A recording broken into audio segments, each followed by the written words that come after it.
आप लोग एक लंबे समय से पाकिस्तान में जो राजनीतिक उठापटक थी उसे देख रहे होंगे। और आखिरकार आपने देखा है कि यहाँ के नए प्रधानमंत्री बन चुके हैं शहबाज शरीफ, और इमरान खान की गद्दी चली गई है।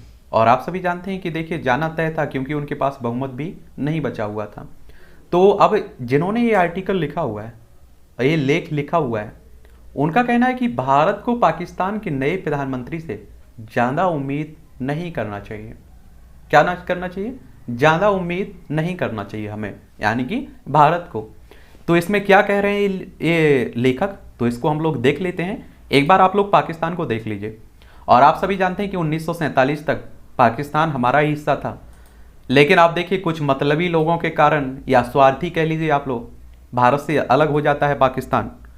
और आप देखते हैं कि हमारा गुजरात की भी सीमा लगती है, राजस्थान, पंजाब, जम्मू कश्मीर और लद्दाख, 5 राज्यों की सीमा हमारी पाकिस्तान से लगती है। तो सामने आपको स्क्रीन पर दिखाई भी दे रहे हैं शहबाज शरीफ, ये नए पाकिस्तान के हमारे पड़ोसी के प्रधानमंत्री हैं। शहबाज शरीफ पाकिस्तान के नए प्रधानमंत्री बन गए हैं। क्या भारत को इस बात से खुश होना चाहिए या दुखी होना चाहिए? इसका जवाब यह है कि ना खुश होना चाहिए ना ही दुखी होना चाहिए। हमें क्या फ़र्क पड़ता है? हमें 24 एक तरह से आप देखिए हरा भरा रहना चाहिए। वो इसलिए क्योंकि पाकिस्तान में प्रधानमंत्री कोई भी हो, चलती तो वहाँ की पर सेना की है। और आप देखते हैं कि वहाँ की सेना करती रहती है कि मेरा कोई हस्तक्षेप नहीं है राजनीति का। लेकिन पाकिस्तान का इतिहास उठाकर आप लोग देखेंगे तो वहाँ की इनडायरेक्ट या डायरेक्ट राजनीति में दखल वहाँ की सेना का रहता है। वहाँ की सेना, ऐसा भी माना जाता है कि वहाँ की सेना की अपनी कंपनियां हैं। आप सोचिए कि वो अपना काम धंधा करती हैं, समझ रहे हैं आप लोग। और आप देखिए कि जो उनकी बात नहीं सुनता है उसे पाकिस्तान के प्रधानमंत्री पद से हटना पड़ता है। इमरान खान को आप देखिए, उन्हीं के हस्तक्षेप के कारण इमरान खान प्रधानमंत्री बने थे, और उन्हीं के हस्तक्षेप के कारण आपने देखा है कि उन्हें गद्दी हटानी छोड़नी पड़ी। वहाँ की सेना इतनी ताकतवर है कि आप देखिए कहीं भी तख्ता पलट कर देती है।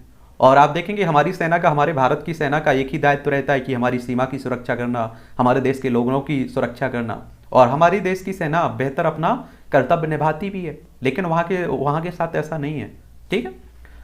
नई सरकार बनने पर भी भारत और पाकिस्तान के रिश्ते में कोई बदलाव नहीं आता, सिर्फ उतार चढ़ाव आते रहते हैं। दोनों देशों के रिश्तों में मूल रूप से जो समस्या आज़ादी के वक्त थी वह भी आज भी है। और आप देखिए, चाहे वो इमरान खान हो, नवाज शरीफ हो, या फिर अब शहबाज शरीफ हो, भारत के लिए सब सिर्फ अलग अलग चेहरे हैं और इससे ज़्यादा और कुछ नहीं है। ऐसा इसलिए कहा जा सकता है क्योंकि शहबाज शरीफ ने भी गद्दी संभालते ही वही बातें शुरू कर दी हैं जो उनके पहले के वजीर ए आजम किया करते थे। इस लेख में दिए गए तर्कों से साबित हो जाएगा कि भारत को शहबाज शरीफ से ज़्यादा उम्मीद क्यों नहीं करनी चाहिए। और वैसे भी आप देखिए कि हमारा पड़ोसी, अगर इतिहास देखेंगे तो उसका काम ही निराला है। क्या है? काम ही निराला है। अगर आप देखें तो कश्मीर सबसे पहले इन्होंने जब कुर्सी संभाली भी नहीं थी, उसके बाद शहबाज शरीफ ने प्रधानमंत्री बनते ही पाकिस्तान के पूर्व प्रधानमंत्रियों की तरह वही भी पुराना कश्मीर राग छेड़ दिया उन्होंने।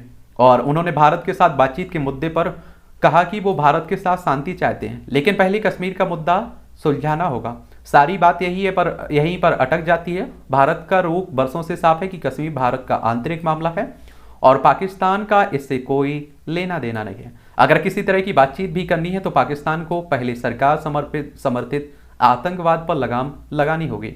जाहिर है कि पाकिस्तान ऐसा करेगा नहीं और बात वहीं पर धरी की धरी रह जाएगी। और आप देखिए, पाकिस्तान जिस तरह की हरकतें करता है उसे मुंह की खानी पड़ती है। जितने बार पाकिस्तान ने भारत से टक्कर ली, भारत ने हर बार आप देखिए धूल चटाई, हार का सामना करना पड़ा पाकिस्तान को, लेकिन फिर भी नहीं सुधरने का काम करता है। फिर भी आतंकी घटनाओं पर अंजाम देता रहता है, अपने देश में आतंकियों को जन्म देता रहता है। फर्ज कर लेते हैं कि शहबाज शरीफ निजी तौर पर एक अमन पसंद व्यक्ति हों और दोनों देशों के बीच शांतिपूर्ण संबंध चाहते हों, लेकिन वो चाहकर भी ऐसा नहीं कर पाएंगे क्योंकि पाकिस्तान में सेना के डर से हर राजनीतिक दल की मजबूरी है कि वो कश्मीर मुद्दे को हमेशा उठाते रहें। पाकिस्तानी सेना इसी मुद्दे के दम पर अपने गरीब मुल्क के बजट में से बरसों से भारी भरकम पैसे ऐंठती रही है। और आपको बता दूं कि यहाँ के जो सेना प्रमुख होते हैं ना, वो अरबपति हैं, समझ रहे हैं आप लोग। भारत के साथ तनावपूर्ण संबंध ही उसके अस्तित्व का आधार है और ऐसे में अपने अस्तित्व को बचाने के लिए पाकिस्तानी सेना किसी भी हद तक जा सकती है और उनके लिए चुने हुए प्रधानमंत्री या सरकार के कोई मतलब नहीं है।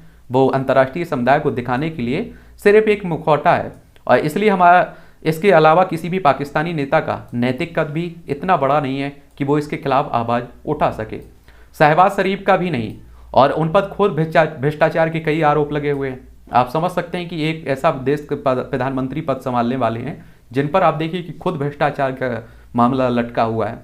दूसरा, उनकी पार्टी और बड़े भाई नवाज शरीफ के रिश्ते भी सेना के साथ बेहद कड़वाहट भरे हैं और ऐसे में सेना के साथ अच्छे संबंध बनाकर रखना उनकी मजबूरी है। इसलिए शहबाज शरीफ के कार्यालय में कुछ अलग कुछ होगा ऐसा लगता नहीं है, कम से कम भारत के लिहाज से तो बिल्कुल नहीं लगता है। इससे पहले आप देखते होंगे कि शहबाज शरीफ के भाई ही नवाज शरीफ प्रधानमंत्री थे इमरान खान के पहले, आपने देखा होगा।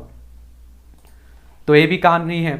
शहबाज शरीफ जिन लोगों के दम पर प्रधानमंत्री बने हैं उनके खुद के दामन बहुत दागदार हैं और चाहे वो पाकिस्तान की पीपल्स पार्टी के आसिफ अली जरदारी हों या फिर बिलावल भुट्टो हों या फिर आप देखिए जमीयत उलेमा ए फजल के प्रमुख मौलाना फजलुर रहमान हैं, सभी विवादित लोग हैं। भारत के बारे में भी इनकी सोच जग जाहिर है। शहबाज शरीफ को इनके साथ मिलकर सरकार चलानी है तो ऐसे में उनके कुछ नया करने की उम्मीद कैसे की जा सकती है। और गठबंधन की सरकार है तो आप सभी जानते हैं कि सभी नेताओं को लेकर चलना पड़ता है वरना कभी भी सरकार गिर सकती है। भारत के लिए चिंता की बात यह है कि जब वो पाकिस्तान के पंजाब प्रांत के मुख्यमंत्री थे तब उन्होंने आतंकी हाफिज सईद के आतंकी संगठन जमात उल दावा को करोड़ों रुपए दिए थे और आपको बता दी कि हाफिज सईद 2008 के मुंबई हमलों में का मास्टरमाइंड था। और आपको ये भी बता दूं कि जो किले पर लाल किले पर आतंकी हमला हुआ था या दिल्ली में हुआ था या संसद पर हुआ था, आप समझ रहे हैं, इसका सभी मास्टरमाइंड यही था, हाफिज सईद था। और जून 2013 में बतौर मुख्यमंत्री शहबाज शरीफ ने हाफिज सईद के आतंकी संगठन जमात उल दावा को सरकारी खजाने से करीब 6 करोड़ रुपए दिए थे। यह पैसा जमात उल दावा के सबसे बड़े केंद्र मरकज ए तैयबा के लिए दिया गया था। इसके अलावा उनकी सरकार ने मरकज ए तैयबा में नॉलेज पार्क की स्थापना और अन्य विकास परियोजनाओं के लिए 35 रुपये आवंटित किए थे। ऐसा माना जाता है कि शहबाज शरीफ और हाफिज सईद के संबंध काफ़ी दोस्ताना हैं और फिलहाल हाफिज सईद पाकिस्तान की कोट लखपत जेल में टेरर फंडिंग के मामले में 36 साल की सज़ा काट रहा है। अभी आपने देखा होगा हाल ही में उसे 2 और मामलों में 31 साल की सज़ा सुनाई गई। सवाल यह है कि क्या शहबाज शरीफ के पीएम बनने के बाद भी क्या हाफिज सईद जेल में रहेगा या फिर उसके अच्छे दिन आ जाएगी। और देखिए यहाँ की मैं जेलों का भी बड़ा दिलचस्प कहानी है। कभी आप देखते हैं कि यहाँ इस तरह का कोई व्यक्ति है जिसे आप सोचिए 36 साल 31 साल की सज़ा है, लाखों रुपये आप देखिए जुर्माना लगाया हुआ है और अमेरिका ने तो 70 करोड़ रुपए का जुर्माना रखा हुआ है। एक तरह से आप देखिए इनाम रखा हुआ है इस पर और आप सोचिए फिर भी आप देखिए कि खुली सड़कों पर घूमता रहता है। आप लोग कई बार तस्वीर इसकी वायरल होती रहती हैं। भारत भी चाहता है कि हमें दे दो, हम भी इसकी खातिरदारी कर दें अच्छे से। और आप देखिए कि हमारी मोस्ट वांटेड सूची में भी शामिल है भारत की। प्रधानमंत्री चुने जाते ही शहबाज के मुंह से चीन के लिए शहद टपकने लगा। उन्होंने चीन को पाकिस्तान के सुख दुख का साथी बताया। उन्होंने ये भी कहा कि कयामत तक पाकिस्तान से उसकी दोस्ती सलामत रहेगी और कोई इस दोस्ती के बीच नहीं आ सकता है। उन्होंने चीन पाकिस्तान इकोनॉमिक कॉरिडोर पर भी तेजी से काम करने की बात कही है। उनकी ये बातें भारत को परेशान करने के लिए काफ़ी है। भारत चीन और सीपीईसी को लेकर अपनी सोच पहले ही साफ कर चुका है। ऐसे में शहबाज यह बात कहकर भारत के जख्मों पर नमक छिड़क रहे हैं और शहबाज शरीफ राजनीति में नए नहीं हैं। और एक बात और आपको बता दूं, आप देखिए बहुत सारा कर्ज देता रहता है, लोन देता रहता है चाइना, पाकिस्तान को फंसाता रहता है और फंस चुका है। उन्हें पता है कि सरकार कैसे चलती है, उनके पास लंबा राजनीतिक अनुभव भी है। लेकिन पाकिस्तान में किसी के पास कितना भी राजनीतिक अनुभव क्यों ना हो, वो अपनी गद्दी को लेकर कोई भविष्यवाणी नहीं कर सकता है क्योंकि उनके पास सिर्फ गद्दी होती है, ताकत नहीं होती है। अपनी पार्टी PMLN का दिमाग माने जाने वाले शहबाज शरीफ के लिए पाकिस्तान की एक कुर्सी आसान नहीं होगी क्योंकि जिस पाकिस्तान का जिम्मा उन्होंने संभाला है कि वो पहले से कई मुसीबतों से जूझ रहा है। आर्थिक रूप से उसकी हालत खस्ता हो चुकी है। वो अरबों डॉलर के विदेशी कर्ज के तले दब चुका है। महंगाई बेरोजगारी नई ऊंचाइयां छू रही है। उसके पास बीच पाकिस्तान में सदैव बने रहने वाली राजनीतिक अस्थिरता शहबाज की चुनौतियां और बढ़ाएगी। ऐसे में वो स्वतंत्र रूप से कोई फैसले ले सकेंगे, ये संभव ही नहीं है। और आप सभी जानते हैं ऐसा माना जाता है कि उसे इतना कर्ज देना है चाइना का, चीन का, कि वो कर्ज का जो आप देखते हैं ना कि ब्याज होता है ना, उसकी भी भरपाई करने के लिए चाइना से कर्ज ले रहा है। ठीक है, तो ये भी कहानी है। और अर्थव्यवस्था के साथ ही इमरान ने जाते जाते शहबाज के सिर पर विदेश नीति की चुनौती भी लाद दी है। जिस वक्त इमरान खान आज़ाद विदेश नीति का राग अलाप रहे थे और अपनी नाकामी का ठीकरा अमेरिका के सिर पर फोड़ रहे थे, उसी दौरान पाकिस्तान आर्मी के चीफ जनरल कमर जावेद बाजवा ने अमेरिका की तारीफ करके बता दिया कि पाकिस्तान की विदेश नीति का बॉस कौन है। इसके अलावा इमरान जिस तरह से जाते जाते भारत की विदेश नीति की तारीफ कर रहे थे, उससे सेना और ज़्यादा चिड़ी हुई है। ऐसे में सेना शहबाज को अपने मन से कोई काम करने देगी ऐसा लगता नहीं है। और हमारे देश की आप देखिए विदेश नीति कौन तय करता है? हमारी सेना नहीं करती है, हमारे देश के प्रधानमंत्री। और आप देखिए जो विदेश मंत्री होते हैं और आप देखिए जो उसमें जुड़े हुए अधिकारी होते हैं, वही तय करते हैं। तो हमारी सेना अब देखिए बहुत अच्छी सेना है, उसे देश की राजनीतिक व्यवस्था में कोई दिलचस्पी नहीं है।